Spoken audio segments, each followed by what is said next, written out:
நான் வந்து நம்ம ரோபோ சங்கர் மாமா அவங்க வந்து மறைவுக்கு என்னால் வர முடியல. ஏன்னா அன்னைக்கு வந்து நான் வந்து குற்றாலத்தில் வடம் படப்பிடிப்பில் தான் இருந்தேன். அது கிரவுண்ட் சீனும் பெரிய பொருள் செலவு பண்ணி எடுத்துக்கிட்டு இருந்தாங்க. மூர்த்தி அண்ணன் சொன்னார், இந்த படத்தில் நல்லா மாசாக நடிச்சிருக்கீங்க, அடுத்து மாஸ் ஹீரோன்னு. எனக்கு மாஸ் ஹீரோலாம் வேணாம், நல்ல மனசுள்ள ஹீரோவாக இருந்தால் போதும். எங்கள் அக்கா தீபா அக்கா எப்பவுமே அவங்க வந்து நேரில் வந்து நல்லா சிரிச்ச முகமாக இருப்பாங்க. அண்ணன் சொன்ன மாதிரி படத்தில் நிறைய பக்கெட் கணக்கில் அழுவாங்க. அந்த ஏஜுக்கும் போவாங்க, இந்த ஏஜுக்கும் போவாங்க.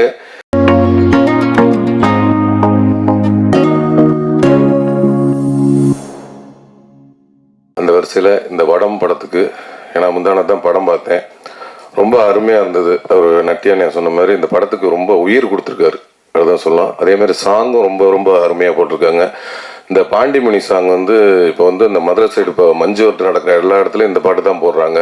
வடமாடு மஞ்சுவரத்தில் இருந்து எனக்கு கூட ஃபோன் பண்ணாங்க, நேற்று பாட்டு சூப்பர்னுட்டு எனக்கு வீடியோலாம் அனுப்பிச்சி விட்டு, அந்த பசங்கள்லாம் அந்த சாங் கேட்டாலே நல்ல வைப்பு, நல்ல உற்சாகமாகறானுங்க.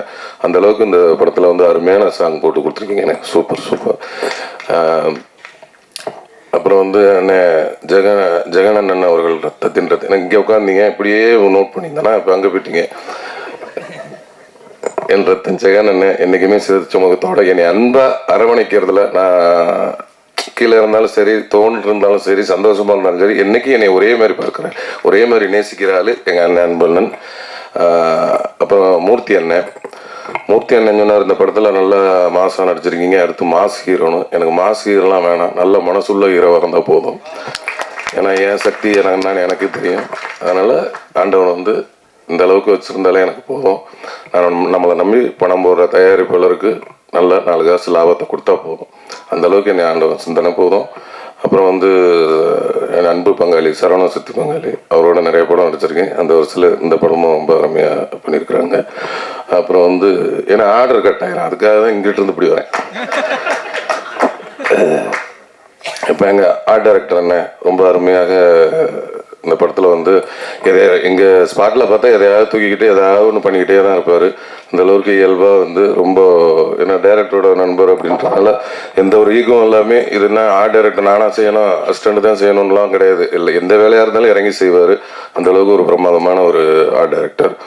அப்புறம் வந்து எல்லாரும் சொன்ன மாதிரி முருகன் மாஸ்டர் அவர்கள் என்னை வந்து ரொம்ப அருமையாக, நான் அவ்வளோ ஃபைட்டு போட்டிருக்கேன், ஆனால் வந்து எனக்கு ஒரு ஸ்டெயின் கூட தெரியல, ஒரு ஃபைட்டு பண்ண மாதிரியே தெரியல. அந்தளவுக்கு ஒரு குழந்தைகிட்ட வேலை வாங்குற மாதிரி தான் வாங்கினார். ரொம்ப இயல்பாக வாங்கினார். சூப்பராகவும் பண்ணியிருக்கேன். நல்லா பண்ணனா மாஸ்டர், ரொம்ப சூப்பர். என்னை ரொம்ப நல்லா பண்ண வச்சதுக்கு உங்களுக்கு ரொம்ப நன்றி மாஸ்டர். ஆமாம். அதுக்கப்புறம் இங்கே அந்த மற்றும் எல்லாம் வந்து ஏன்னா அவங்க நிறைய பேர்த்தோட எனக்கு காம்பினேஷன்லாம் இல்லை, இருந்தாலும் அவங்க எல்லாத்துக்கும் என்னுடைய வாழ்த்துக்கள். அப்புறம் காஸ்டியூம் டிசைனர் டோத்தி, உங்கள் வாயிலே நுழையாது உங்கள் பேர், டாங்தி. டோத்தினா வேஸ்டியா,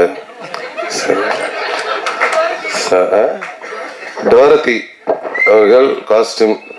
இந்த படத்தில் வந்து என்ன வழக்கம் போல் வேட்டி சட்டை தான் போட்டிருப்பேன், இருந்தாலும் அந்த டிசைன் பண்ணி கொடுத்தது இவங்க தான்.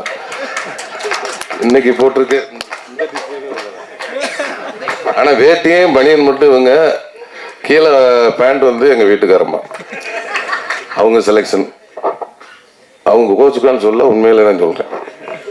அப்புறம் வந்து உங்களுக்கு கதாநாயகி சனாஸ்கா, பெரிய டாஸ்கா இருக்கு உங்க பேரெல்லாம் கூப்பிடுறது. சனாஸ்கா அவர்கள் ரொம்ப இயல்பாக நடிச்சிருந்தாங்க. ஏன்னா நிறைய எனக்கு அவங்க இந்த மாடு, எனக்கு தம்பி பாலசரவணன் அவர்கள் எல்லாத்துக்கும் எங்கள் அலுவலகத்துக்கும் இந்த மாடோடு தான் பெரிய டாஸ்காக இருக்கும். அது மாதிரி வந்து அந்த பாண்டிமணிங்கிற மாடு, அவங்க இன்னைக்கு கால் செட் இல்லைன்னா அவங்களும் இன்னைக்கு வந்திருப்பாங்க. அவங்க வந்து இன்னைக்கு வடமாடு மஞ்சுவரத்தில் இருக்கிறாங்க, அதனால இன்னைக்கு வர முடியல. 6ஆம் தேதி மதுரை கால் செட் கொடுத்துருக்காரு பாண்டிமணி, அதனால அங்கே வந்துருவார். அதனால் அங்கே அவரை பார்த்துக்குவோம். அதனால் எங்களுக்கு காம்பினேஷன் ரொம்ப அருமையாக பண்ணியிருந்தாங்க. நட்டியானே சொன்ன மாதிரி இந்த இன்ட்ரோல் பிளாக்கில் ஒரு கதை காமிச்சிருக்கிறாங்க, சூப்பர், நல்லா பண்ணியிருக்காங்க. அப்புறம் வந்து எடிட்டர் சார் ரொம்ப அருமையாக பண்ணியிருக்காங்க. நேற்று வரையும் கட்டு இதை மாற்றுன்னு சொல்லிட்டு இருந்தார். நேற்று வரையும் இன்னைக்கு வரையும் அந்த படத்தில் வந்து ஒர்க் பண்ணிக்கிட்டே இருக்கார். அவரோட ஒர்க்குங்க ரொம்ப சூப்பர். எங்கள் அக்கா தீபா அக்கா எப்பவுமே அவங்க வந்து நேரில் வந்து நல்லா சிரிச்ச முகமாக இருப்பாங்க. அண்ணன் சொன்ன மாதிரி படத்தில் நிறைய பக்கெட் கணக்கில் அழுவாங்க. அந்த ஏஜுக்கும் போவாங்க, இந்த ஏஜுக்கும் போவாங்க. ரொம்ப அருமைக்கா அவங்களோட சேர்ந்து பணியாற்றுறதுல ரொம்ப சந்தோஷம்க்கா. அப்புறம் அண்ணன் அங்கே இருந்தீங்களா, இங்கே இருந்தீங்களா, நட்டி அண்ணன் அவர்கள், அவரோட சேர்ந்து நான் வந்து இது முதல் படம் பணியாற்றுறேன். ரொம்ப சந்தோஷமாக இருந்துச்சு. ஏன்னா அவங்க அவ்வளோ பெரிய சீனியர் கேமராமேனாக இருக்கட்டும், ஆக்டராக இருக்கட்டும், என்னோட ரொம்ப ரொம்ப சீனியர். அவங்களோட எனக்கு வந்து 2 பேரும் தனித்தனியாக சண்டை போட்டு 2 பேரும் ஒன்றா சண்டை போட்டுக்கிற மாதிரி சீக்வன்ஸு. எனக்கா பயமாக இருக்குது, ஐயோ அண்ணன் கூட இப்போ அப்படின்ட்டு. அது மழை வேறு பண்ணனா அதெல்லாம் ஒன்றும் இல்லைன்னு சொல்லி தட்டி கொடுத்து உற்சாகமாக வேலை வாங்கினார். அதெல்லாம் ஒன்றும் கிடையாதுப்பா, நீ வாட்டில் அடிக்கணுமா அடி, என்ன வேணுமோ பண்ணி மிதிக்கணுமா மிதி அப்படின்னு ரொம்ப ஃப்ரீடம் கொடுத்தாரு. ரொம்ப வந்து ரொம்ப நன்றினே. எந்த ஒரு இதுவும் இது பண்ணாமல் ரொம்ப ஃப்ரீடம் கொடுத்தாரு. அவர் வந்து ஒரு இசைக்கலா ரசிகன்னு கூட சொல்லலாம். நிறைய சாங்ஸ் கேட்கறதுல ரொம்ப அவர் என்ன சாங்கு, பழைய சாங்லேருந்து இந்த சாங் என்ன சாங் கேட்டாலும் அதை வந்து பாடக்கூடியவர். சூப்பர். அவங்களோட சேர்ந்து வேலை செஞ்சதில் ரொம்ப நன்றினேன். அதுக்கப்புறம் வந்து கேமராமேன் சார் பிரசன்னா அவர்கள் ரொம்ப வந்து ஒரு ஜாலியான டைப்பு. என்னப்பா அவரெல்லாம் எடுத்துட்டு வர அந்த ரேஞ்சிலே தான் இருப்பார். அப்படியே உட்காந்து ஒரு காதில் ஒன்று மாட்டிக்குவாங்க. ஒரு 5-6 பேர் இருக்காங்க அவங்க செட்டு, இந்த அசிஸ்டண்ட்டு, போக்குவரத்து, கேமரான்ட்டு ஒரு 5-6 பேர் இந்த காதில் ஒன்று மாட்டிக்கிட்டு மைக்கில் ஒன்று பேசுவாங்கள்ல, இவங்களுக்குள்ளேயே பேசிக்குவாங்க. ஆனால் வேலை நடந்துக்கிட்டே இருக்கும்.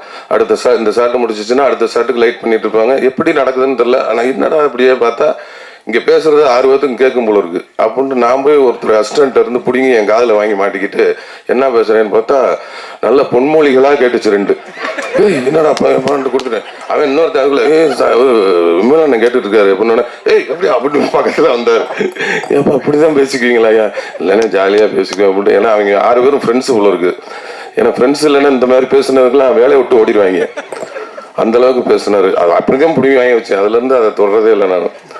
அந்த அளவுக்கு ரொம்ப ஜாலியாக ஒர்க் பண்ணார், சிரிச்சுட்டு இருந்தார். படம் பார்த்தேன். ரொம்ப ஒளிப்பதிவில் ரொம்ப நேர்த்தியாகவும் ரொம்ப அருமையாகவும் இருந்தது. அதாவது எங்களை மனுஷங்களை வச்சு கூட ஒளிப்பதிவு பண்ணிடலாம். நம்ம பாண்டிமணி அந்த மாடை அவங்கள வச்சு ஒளிப்பதிவு பண்ணுறது வந்து ரொம்ப சிரமம். ஏன்னா நம்ம ஒரு இடத்துல நிற்க சொன்னாலும் நிற்க மாட்டோம். அது வந்து இங்கே நிற்க சொன்னால் அங்கே போய் நிற்கும். அதெல்லாம் சேர்த்து கரெக்டாக அது மூடுக்கு ஒளிப்பதிவு செஞ்சுருக்கிறாரு. ரொம்ப அந்த வடமாடு அந்த மேட்ச் எல்லாம் வந்து ரொம்ப அற்புதமாக படம் பிடிச்சிருக்கிறாரு. ரொம்ப ரொம்ப நன்றி. அப்புறம் டான்ஸ் மாஸ்டர் சதீஷ் மாஸ்டர், அந்த பாண்டிமணி சாங்கை வந்து இவர் தான் கோரியோகிராஃப் பண்ணார். அவரும் ரொம்ப அருமையாக பண்ணியிருக்காங்க. அப்புறம் இன்னொரு பாட்டு தினேஷ் மாஸ்டர் பண்ணியிருக்காங்க. அப்புறம் இன்னொரு பாட்டு தீனா மாஸ்டர் பண்ணியிருக்காங்க. அவங்களுக்கு நன்றி. அப்புறம் இன்னைக்கு வந்து இந்த விழாவுக்கு வர முடியாத ஒரு பாலசரவணன் தம்பி, அவங்க வந்து இன்னைக்கு வர முடியல, தாய் கிழவி ரிலீஸ்னால அங்கே மதுரைக்கு போயிருக்கிறாங்க. அதனால் இன்னைக்கு வர முடியல. அவருக்கும் இந்த படத்தில் வந்து ஒரு நன்றியை சொல்லிக்கிறேன். அப்புறம் வந்து டைரக்டர் சொல்லணுமா, அப்புறம் ப்ரொடியூசரை சொல்லணுமா.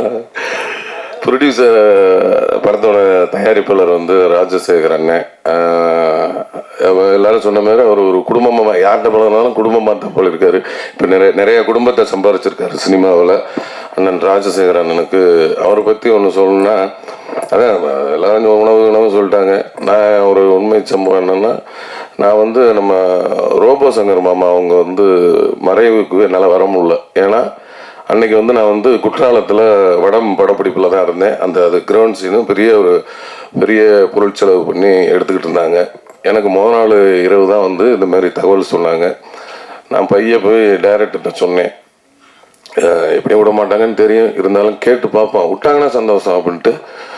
அந்த மாதிரிங்க இந்த மாதிரி ஆகிப்போச்சு, அப்படியே விட்டிங்கன்னா காலை பிள்ளைகிட்ட பிடிச்சிட்டு போய் அங்கே போய் பார்த்துட்டு ஈவினிங்கே நைட்டே போயிட்டு காலைல பார்த்துட்டு மத்தியானம் வந்துடுறேங்க அப்படின்னா, அப்படியா அப்படின்ட்டு. ஏன்னா இங்கே எவ்வளோ ஜூனியர் ஆர்டிஸ்ட் ஒரு 1000 பேர் இருக்காங்க. அந்த மாடு செட்டப்பு, மாடுபிடி வீரர்கள், அவ்வளோ மாடு சிவகங்கையிலேருந்து வந்து இறக்கிருக்கிறாங்க. அவ்வளோ ஆர்டிஸ்ட் காம்பினேஷன், இவ்வளோ இது கிட்டத்தட்ட ஒரு 12-13 லட்ச ரூபா 5 லட்ச ரூபா கிட்ட அன்னைக்கு ஒரு நாள் இல்லைன்னா அன்னைக்கு அவ்வளோ காலி. அந்த இருக்கும்போது நமக்கும் ஒரு கேட்கல, இருந்தாலும் கேட்டு பார்க்கலான்ட்டு வேறு ஏதாவது சீன் இருக்கான்னு பார்த்தா வேறு எந்த சீனும் இல்லை. அப்புறம் இல்லைன்னு சொல்லிட்டாங்க. சரி ஓகே அப்படின்ட்டு அடுத்த நாள் ஷூட்டிங்கை கண்டினியூ பண்ணி வர முடியாத சூழல். அதனால் என் மனைவியை அனுப்பிச்சி விட்டு சரி ஓகே அப்படின்னு விட்டுட்டேன்.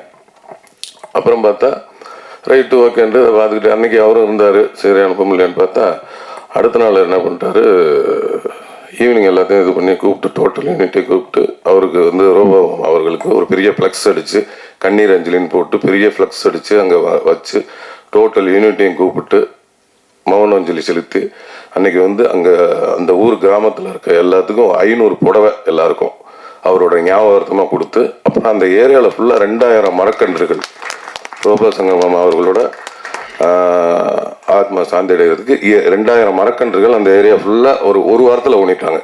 அன்னைக்கு வந்து ஊனை வச்சு ஆரம்பித்து ஒரு வாரத்தில் மரக்கன்று 2000 மரக்கன்று ஊனி 500 புடவை கொடுத்தாரு. அதை வந்து ரொம்ப இன்னைக்கு வந்து அவர் ஆத்மா சாந்தி அடை எனக்கு அன்னைக்கு இங்கே வராத ஒரு இதை அன்னைக்கு அங்கே போக்கிட்டாரு. அது ரொம்ப நன்றி. மற்றபடி அந்த மனசுக்காகவும் ரொம்ப கதையை செலக்ட் பண்ணியிருக்காங்க.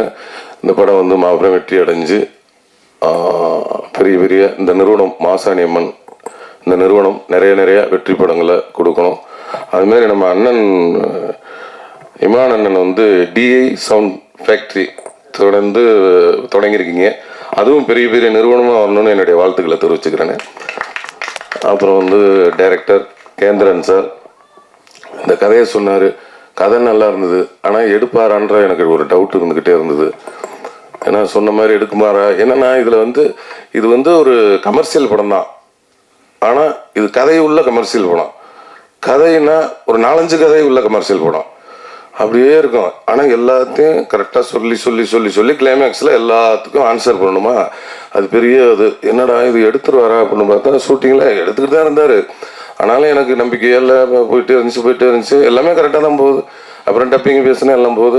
முந்தானது படம் பார்த்ததுக்கு அப்புறம் தான் திருப்தியாக இருந்தது. ஏன்னா அதுவரை எனக்கு திருப்தியே இல்லை.